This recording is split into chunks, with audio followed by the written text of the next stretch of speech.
జాతీయ స్థాయిలో పార్లమెంటు ఎన్నికలు ఒక నెల రోజుల ముందు జరిగే వాతావరణం కనపడుతూ ఉంది.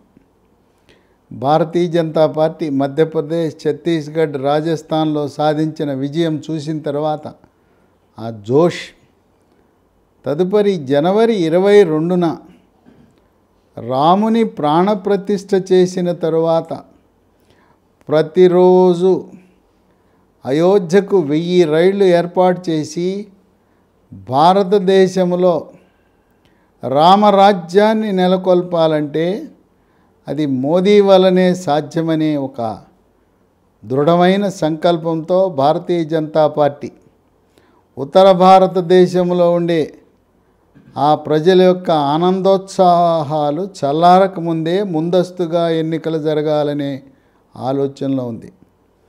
గతంలో మార్చిలో ఎన్నికల షెడ్యూల్ విడుదలైతే ప్రస్తుతం ఫిబ్రవరి 20నే ఎన్నికల షెడ్యూల్ విడుదలయ్యే అవకాశం కనపడుతూ ఉంది. ఆంధ్రప్రదేశ్లో శాసనసభ ఎన్నికలు, లోక్సభ, తెలంగాణలో లోక్సభ ఎన్నికలు మార్చి 10-15 మధ్యలో జరిగే అవకాశం ఉంది. తుది ఫలితాలు ఎన్నికల కౌంటింగు ఏప్రిల్ నెలాఖరుకు కానీ మే మొదటి వారంలో జరిగే అవకాశం ఉంది. అందువల్ల అన్ని రాజకీయ పార్టీలు తెలంగాణ రాష్ట్రంలో లోక్సభ ఎన్నికలకు సిద్ధమవుతూ ఉన్నాయి. దాంట్లో భాగంగా అధికార పార్టీ కాంగ్రెస్ కూడా 17 నియోజకవర్గాల్లో అభ్యర్థుల ఎంపికలో తలమునకలై ఉంది. అభ్యర్థుల ఎంపికలో ఎమ్మెల్యేగా ఓడిపోయిన వారికి సీటు ఇవ్వకూడదు అని నిర్ణయం. కానీ దాంట్లో కూడా కొద్దిమందికి మినహాయింపిద్దామనే ఆలోచన ఉన్నారు. ఒక కుటుంబంలో ఒకరికే పదవి. అయితే గత 20-30 సంవత్సరాలుగా రాజకీయాల్లో ఉండి వాళ్ళు రాజ్యాంగబద్ధ పదవుల్లో ఉన్న వాళ్ళకి కుటుంబంలో ఇద్దరికి అనేది మినహాయింపు. అయితే ప్రతిదానికి కూడా సోనియా గాంధీ అంగీకరిస్తే ఏ నియమ నిబంధన అయినా దాన్ని మార్చే అవకాశం కాంగ్రెస్ పార్టీలో ఉంది. ఇక 17 పార్లమెంటు నియోజకవర్గాల్లో ప్రాథమికంగా కాంగ్రెస్ పార్టీ అభ్యర్థులను ఎంపిక చేయటం జరిగింది. కొన్ని ఊహాగానాలు లీకుల రూపాన బయటకు వచ్చినాయి. మొట్టమొదటి నల్గొండ నియోజకవర్గం. ఇక్కడ జానారెడ్డి తన కుమారుడు జైవీర్ రెడ్డి నాగార్జున సాగర్ శాసనసభకు పోటీ పెట్టి గెలిపించాడు. పెద్ద కుమారుడు, ఇప్పుడు గెలిచింది రెండవ కుమారుడు, పెద్ద కుమారుడు రఘువీర్ రెడ్డిని మిర్యాలగూడ సీట్ అడిగాడు జానారెడ్డి. దానికి హైకమాండ్ ఒప్పుకోలా.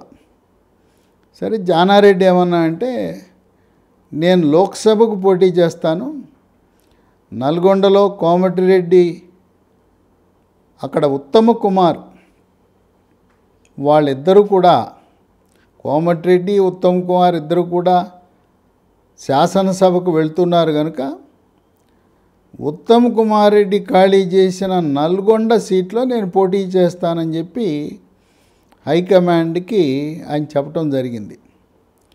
కనుక ఇప్పుడు నల్గొండలో మరొక అంశం ఏంటంటే సూర్యాపేట సీటు కేటాయించే ప్రక్రియలో ఇద్దరి మధ్య తీవ్రమైన పోటీ నెలకొంది. అక్కడ మాజీ మంత్రి దామోదర్ రెడ్డి, పటేల్ రమేష్ రెడ్డి. పటేల్ రమేష్ రెడ్డి అభ్యర్థిత్వం కోసం రేవంత్ రెడ్డి ఆయన శక్తి వంచన లేకుండా కృషి చేశాడు. మధ్య మార్గం కింద రాజీ కుదిర్చింది హైకమాండ్. పటేల్ రమేష్ రెడ్డికి నల్గొండ సీటు కేటాయిద్దాం ఎంపీగా, మాజీ మంత్రి దామోదర్ రెడ్డిని శాసనసభకు పోటీ పెడదామన్నారు. దామోదర్ రెడ్డిని పెట్టినా అది ఓటమి చెందింది. ఇప్పుడు పటేల్ రమేష్ రెడ్డికి ఇచ్చిన మాట నిలబెట్టుకుంటారా, లేదు జానారెడ్డికి ఈ సీట్ ఇస్తారా అని. జానారెడ్డి ఆలోచన మరొక రకంగా ఉంది. చిన్న కుమారుని రాజకీయంగా ఆయన్ని నాగార్జున సాగర్లో పెట్టాం. ఈ నల్గొండ లోక్సభకి కాంగ్రెస్ హైకమాండ్ ఒప్పించి పెద్ద కుమారుడైన రఘువీరారెడ్డిని నల్గొండ ఎంపీగా పోటీ చేయిస్తాం. ఆ గెలుపుకి తను హామీగా నిలబడి 7 అసెంబ్లీ నియోజకవర్గాలు తిరిగి రఘువీరారెడ్డిని గెలిపించే బాధ్యత తండ్రిగా జానారెడ్డి చేపట్టాలనే ఆలోచన ఉంది. మరి హైకమాండ్ ఎలా స్పందిస్తుందో వేచి చూడాలి. జానారెడ్డి అంటే సోనియా గాంధీకి, రాహుల్ గాంధీకి, ప్రియాంక గాంధీకి, కేసీ వేణుగోపాల్కి, మల్లికార్జున ఖర్గేకి అందరికీ ఒక పెద్ద మనిషిగా, వివాదరహితుడిగా గౌరవిస్తారు. ఇక రెండవ స్థానం భువనగిరి. గతంలో కోమటిరెడ్డి వెంకటరెడ్డి ఇక్కడ ప్రాతినిధ్యం వహించాడు. అక్కడ అదే కుటుంబానికి చెందిన కోమటిరెడ్డి లక్ష్మి, కోమటిరెడ్డి రాజగోపాల్ రెడ్డి సతీమణికి ఇవ్వాలనే ఆలోచన ఉంది. సరే, ఒకే కుటుంబంలో ఇప్పటికే 2 సోదరులు ఉన్నారు, అన్నీ మీకేనా అనే భావం వచ్చినప్పుడు కోమటిరెడ్డి లక్ష్మికి కాకుండా శ్యామల కిరణ్ కుమార్ రెడ్డి పేరు భువనగిరి నియోజకవర్గంలో ప్రతిపాదనలో ఉంది. ఇక 3 మహబూబ్ నగర్. మహబూబ్ నగర్కి జాతీయ సెంట్రల్ వర్కింగ్ కమిటీ ఆహ్వానితుడిగా ఉన్న వంశీ చందర్ రెడ్డి ఆయన కల్వకుర్తి సీటుని త్యాగం చేశాడు. వంశీ చందర్ రెడ్డిని మహబూబ్ నగర్ లోక్సభకు పోటీ చేయించాలని ఆలోచన. అక్కడ ఇంకో పేరు కూడా పరిశీలనలో ఉంది. మహబూబ్ నగర్ జిల్లాలో దయాకర్ రెడ్డి, సీతా దయాకర్ రెడ్డి ఇద్దరు కూడా చాలా కాలం తెలుగుదేశం పార్టీలో క్రియాశీలకంగా వ్యవహరించి చంద్రబాబు నాయుడికి సన్నిహితంగా ఉన్నారు. దయాకర్ రెడ్డి ఆయన మరణానంతరం సీతా దయాకర్ రెడ్డిని మహబూబ్ నగర్ సీట్లో అక్కడ పోటీకి పెడితే ఎలా ఉంటుంది అనే ఆలోచన కూడా ఉంది. రేవంత్ రెడ్డికి, సీతా దయాకర్ రెడ్డికి ఉన్న అవినాభావ తెలుగుదేశం పార్టీలో ఉన్న ఆ బాండేజీ ఎలా దారితీస్తుందో వేచి చూడాలి. ఇక 4 నాగర్ కర్నూలు. నిన్న మొన్నటి వరకు ఇక్కడ డాక్టర్ మల్లు రవి పోటీ చేస్తున్నాడని ఖరారు అనుకున్నారు. ఇప్పుడు ఒక వార్త వినపడుతూ ఉంది. ప్రస్తుత లోక్సభ సభ్యుడు, బీఆర్ఎస్ లోక్సభ సభ్యుడు, మాజీ మంత్రి పి రాములు పార్టీ మారి కాంగ్రెస్ పార్టీలో చేరి నాగర్ కర్నూలు నుంచి పోటీ చేయటానికి సిద్ధంగా ఉన్నాడనే వార్తలు వెలువడుతున్నాయి. అక్కడ నాగర్ కర్నూలులో వాడు పార్టీ కంటే కూడా మళ్ళీ ఎస్సీలో కూడా ఉపకులం చూస్తారు, మాదిగని చూస్తారు. డాక్టర్ మల్లు రవి మాల సామాజిక వర్గానికి చెందిన వ్యక్తి, రాములు మాదిగ సామాజిక వర్గానికి చెందిన వ్యక్తి. అక్కడ మాదిగలు అధిక సంఖ్యలో ఉండటం వల్ల మాదిగ అభ్యర్థికే అవకాశం ఉంటుంది. గతంలో కూడా డాక్టర్ మందా జగన్నాథం కూడా మాదిగ సామాజిక వర్గానికి చెందినవాడు కనుక ఆయన విజయం సాధించడం జరిగింది. కనుక నాగర్ కర్నూలులో ఎప్పుడైనా కూడా ఏ రాజకీయ పార్టీ అయినా మాదిగ సామాజిక వర్గానికి చెందిన సీటు అది అక్కడ ఇవ్వటం వల్ల ఉపయోగం ఉంటుంది. మరి డాక్టర్ మల్లు రవి ఆయన రేవంత్ రెడ్డికి కుడి భుజం లాంటివాడు, సీనియర్ నాయకుడు, రాష్ట్ర ఉపాధ్యక్షుడు. మరి ఆయనకి ఏ విధంగా పార్టీలో ఏ పదవి ఇస్తారంటే 2 ఏప్రిల్ నాటికి తెలంగాణ రాష్ట్రం నుంచి 3 రాజ్యసభ సీట్లు ఖాళీ కాబోతున్నాయి. ఎవరెవరివి ఖాళీ కాబోతున్నాయి? జోగినపల్లి సంతోష్ కుమార్ 1, 2 వద్దే రవిచంద్ర, 3 బడుగు లింగయ్య యాదవ్. ఈ 3 రాజ్యసభ సీట్లకు లోక్సభ ఎన్నికలకు ముందే ఎన్నికలు పూర్తవుతాయి. ఏప్రిల్ 2 నాటికి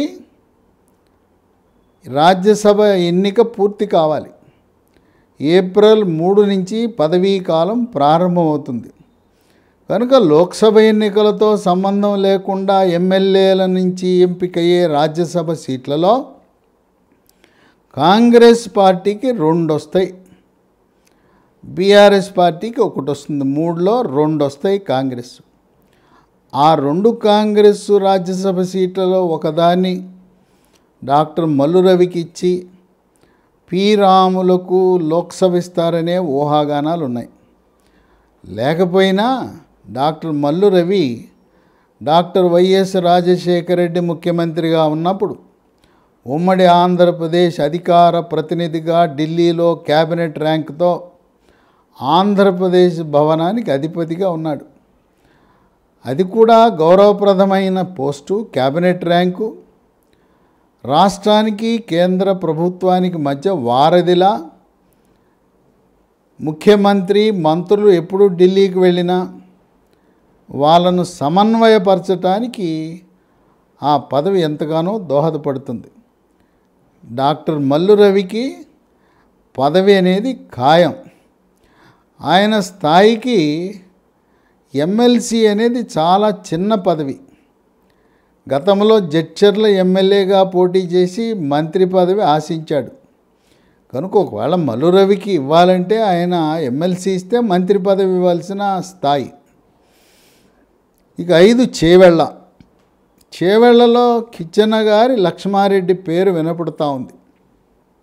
ఇక్కడ కొన్ని ఊహాగానాలు రకరకాల ఛానల్స్ వాళ్ళు సృష్టిస్తున్నారు. ఏంటి సృష్టి అంటే, కొండా విశ్వేశ్వరరెడ్డి ఆయనకు రేవంత్ రెడ్డికి ఉన్న సాన్నిహిత్యం వల్ల పార్టీ మారి రాబోయే లోక్సభ ఎన్నికలలో చేవెళ్ళని పార్లమెంటుకి పోటీ చేస్తాడనే ఊహాగానాలు ఉన్నాయి. కానీ కొండా విశ్వేశ్వరరెడ్డి అలా పార్టీ మారాలనే సంకల్పం ఆయనకైతే ఏమాత్రం లేదు. ఎందుకంటే కొండా విశ్వేశ్వరరెడ్డికి సాక్షాత్తు ప్రధానమంత్రి ఇచ్చే గౌరవం, హోంశాఖ మంత్రి అమిత్ షా ఇచ్చే గౌరవం, జేపీ నడ్డా ఇచ్చే గౌరవం. ఈ రోజున తెలంగాణ రాష్ట్ర ముఖ్యమంత్రి రేవంత్ రెడ్డి ప్రధానమంత్రిని కానీ హోంశాఖ మంత్రిని కలవాలంటే కిషన్ రెడ్డి ద్వారా కలవాలి. కొండా విశ్వేశ్వరరెడ్డికి ఎవరు అవసరం లేదు. ఆయన కనపడితే పలకరిస్తారు ప్రధానమంత్రి, హోంమంత్రి అమిత్ షా. ఈయన ఫోన్ చేసి నేను కలవాలంటే ఎవరి ప్రమేయం లేకుండా ఎంత సమయం కావాలంటే అంత సమయం ఇచ్చే అటువంటి వెసులుబాటు ఉంది. ఎలాగో కాంగ్రెస్ పార్టీ కేంద్రంలో అధికారంలోకి రాదు, మళ్ళీ మోదీ ప్రధానమంత్రి కాబోతున్నాడు, అది తథ్యం. కాంగ్రెస్ వాళ్ళని అడిగినా అదే చెప్తారు. ఏదో ఇండియా కూటమి అని పెట్టినా అది నామకే వాస్తే కూటమి, ఆ ఇండియా కూటమి విజయం సాధించడం అసాధ్యం. కనుక కేంద్రంలో అధికారంలోకి వచ్చే భారతీయ జనతా పార్టీని వదిలి ఈయన కాంగ్రెస్ పార్టీలో చేరే ఆలోచన ఆయనకు ఉండదు. ఎందుకంటే కొండా విశ్వేశ్వరరెడ్డి ఆయన వ్యక్తిగతంగా 7 నియోజకవర్గాల్లో మంచి పేరు సాధించుకున్నాడు.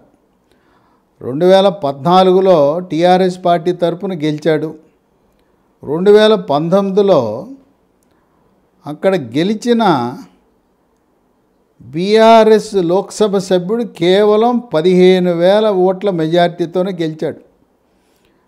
కొండా విశ్వేశ్వరరెడ్డి నీతివంతుడు, నిజాయితీపరుడు, మేధావి, ముక్కుసూటి మనిషి, స్వాతంత్ర సమరయోధుడు, ఉమ్మడి ఆంధ్రప్రదేశ్ రాష్ట్ర ఉప ముఖ్యమంత్రి. ఎవరి పేరునైతే రంగారెడ్డి జిల్లా ఏర్పాటు చేయబడిందో ఆ రంగారెడ్డి జిల్లా పేరున ఏర్పాటు చేసిన రంగారెడ్డికి ఆయన పేరు కొండా రంగారెడ్డి, ఈయన కొండా విశ్వేశ్వరరెడ్డి. ఆ రంగారెడ్డి మనమడు. అంటే గొప్ప రాజకీయ చరిత్ర కలిగిన కుటుంబం నుంచి వచ్చాడు కొండా విశ్వేశ్వరరెడ్డి. భార్య తరపున చూస్తే భారతదేశంలో కార్పొరేట్ వైద్యానికి నాంది పలికి ఈరోజు ఈ ఆధునిక వైద్యానికి పురుడు పోసిన వ్యక్తి డాక్టర్ ప్రతాప్ సి రెడ్డి యొక్క అల్లుడు. ఆయన భారతదేశంలో 150 పైగా కార్పొరేట్ హాస్పిటల్, అపోలో హాస్పిటల్స్ నిర్మించి విదేశాలకు వెళ్లకుండా ఆధునిక వైద్యాన్ని అందుబాటులోకి తెచ్చిన వ్యక్తి. కనుక ఒక చరిత్ర కలిగిన కుటుంబం నుంచి వచ్చిన వ్యక్తి కొండా విశ్వేశ్వరరెడ్డి. ఆయన రాజకీయాల్లో తన వ్యాపారం ద్వారా సంపాదించుకున్న డబ్బును ఖర్చు పెడతాడు కానీ రాజకీయంలో సంపాదన కోసం రాడు, వ్యాపారం కోసం రాడు. ఆయనకి ఈ రోజున్న గౌరవం ఒక రాష్ట్ర ముఖ్యమంత్రి కంటే కూడా ఎక్కువ గౌరవం ప్రధానమంత్రి దగ్గర, హోంశాఖ మంత్రి దగ్గర ఉంటే ఆయన అధికారంలోకి రాని ఈ ఇండియా కూటమిలో భాగమైన కాంగ్రెస్ పార్టీ తరపున ఎందుకు పోటీ చేస్తాడు? ఇంకోటి, మోదీ గారికి ఒక ఇష్టం ఉంది. ఆయన ఎప్పుడు కూడా మోడీ గారు రాజకీయాల్లో లేని, ఒకవేళ రాజకీయాల్లో ఉన్న విద్యాధికులను, మేధావులను ప్రోత్సహిస్తారు. మన తెలంగాణ రాష్ట్రం చూడండి, డాక్టర్ కె లక్ష్మణ్. ఆయన వైద్యుడు కాదు, ఆయన పిహెచ్డి డాక్టర్. ఆయన ఉస్మానియా యూనివర్సిటీలో పిహెచ్డి చేయటం వల్ల, ఆయన డాక్టరేట్ వల్ల విద్యాధికుడు, మేధావి కనుక ఆయనకి భారతీయ జనతా పార్టీలో ప్రధానమంత్రి మోదీ రాజ్యసభ సీట్ ఇచ్చారు, పార్లమెంటరీ బోర్డు మెంబర్ ఇచ్చారు, మరి ఎన్నికల కమిటీ సభ్యుడిగా చేశారు. మరి రేపో మాపు ఆయనకి మూడవసారి ప్రధానమంత్రి అయినప్పుడు ఆయన క్యాబినెట్లో అవకాశం కూడా డాక్టర్ కె లక్ష్మణ్కి వచ్చినా ఆశ్చర్యం లేదు. అదేవిధంగా మోదీ గారికి ఇంకో బలహీనతనండి, లేదా ఇష్టమనండి, విదేశాలలో విద్యను అభ్యసించి విదేశాలలో 5 నుంచి 10 సంవత్సరాలు పనిచేసిన వారిని, వారి సేవలను రాజ్యసభ ద్వారా కానీ లోక్సభలో అటువంటి వారు గెలిస్తే వాళ్ళకి మంత్రి పదవి ఇవ్వాలనే సంకల్పం ఉంటుంది ప్రధానమంత్రి మోదీ. కొండా విశ్వేశ్వరరెడ్డి ఆయన అమెరికాలో ఉన్నత విద్యను అభ్యసించి కొన్ని రోజులు అక్కడ పనిచేసి అమెరికా యొక్క సంస్కృతి అభివృద్ధి చెందిన అమెరికాలో ఎలా ఉంటుందో అలా భారతదేశాన్ని తీర్చిదిద్దాలనే సంకల్పం ఉంది. మోదీ యూరప్లో కానీ అమెరికాలో విద్యను అభ్యసించి అక్కడ పనిచేసిన వాళ్ళని అనేక మందిని తన ప్రధానమంత్రి కార్యాలయంలో నియమించటమే కాదు, రాజ్యసభ ద్వారా వాళ్ళకి మంత్రి పదవులు ఇచ్చారు. లోక్సభలో కూడా గెలిచిన వారికి మంత్రి పదవులు ఇచ్చారు.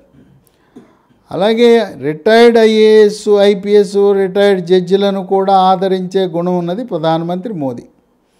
కనుక కొండా విశ్వేశ్వరరెడ్డి ఒక మేధావి, విద్యాధికుడు, అమెరికా యొక్క సంస్కృతి, అమెరికాలో పద్ధతులు తెలిసిన వ్యక్తి. ఆయన భారతీయ జనతా పార్టీ తరపున చేవెళ్ల నుంచి పోటీ చేసి గెలిస్తే బీజేపీ అంచనా ప్రకారం తెలంగాణ రాష్ట్రంలో కనీసము 12 లోక్సభ సీట్లు గెలవాలని, 14 గెలిచిన ఆశ్చర్యం లేదని ఉంటున్న తరుణంలో ఈసారి తెలంగాణ రాష్ట్రం నుంచి 2 కేంద్ర మంత్రులు ఉండబోతున్నారు. కనుక కొండా విశ్వేశ్వరరెడ్డి ఇప్పటికే ఒకసారి లోక్సభలో పనిచేయటం, 15 సంవత్సరాల విశేష రాజకీయ అనుభవం, వీటన్నిటి దృష్ట్యా ఆయనకి క్యాబినెట్లో స్థానం లభించిన ఆశ్చర్యం లేదు. కనుక కొండా విశ్వేశ్వరరెడ్డి ఆయన గెలవటానికి కాంగ్రెస్లో చేరవలసిన అవసరం ఏమాత్రం లేదు. భారతీయ జనతా పార్టీలోనే విజయం సాధించి అధికార పార్టీ తరపున తెలంగాణ రాష్ట్ర అభివృద్ధికి కృషి చేయాలనే